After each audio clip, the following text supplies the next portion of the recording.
গাজা এবং লেবাননে ইসরায়েলের দ্বিধাহীন বর্বরতার পেছনে পশ্চিমা সমর্থনের ভূমিকা কারও অজানা নয়। প্রকাশ্যে ইসরায়েলের একের পর এক হামলাকে সমর্থন করে গেছে বাইডেন প্রশাসন। তেহরানের ক্ষেপণাস্ত্র হামলার পর তেল আবিবের যে কোনো পদক্ষেপকে সমর্থন দেওয়ার বিষয়েও একই অবস্থানে থেকেছে যুক্তরাষ্ট্র। তবে ইসরায়েলের পরবর্তী পদক্ষেপ নিয়ে নানা জল্পনা কল্পনার মধ্যেই ইরানের তেলকূপে হামলাকে নিরুৎসাহিত করেন মার্কিন প্রেসিডেন্ট জো বাইডেন।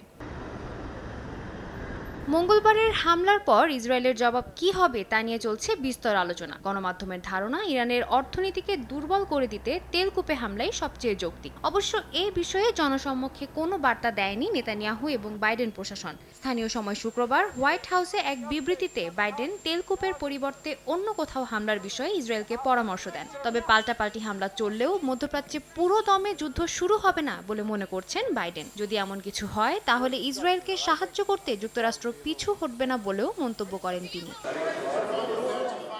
এদিকে ইসরায়েলের আচমকা হামলার সম্ভাবনার মধ্যেই মধ্যপ্রাচ্য সফরে বেরিয়েছেন ইরানের পররাষ্ট্রমন্ত্রী আব্বাস আরাকচি।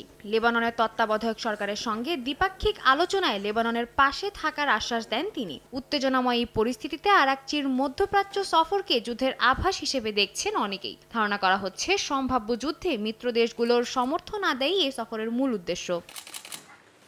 সাদিয়া তাসনিম, সময় সংবাদ।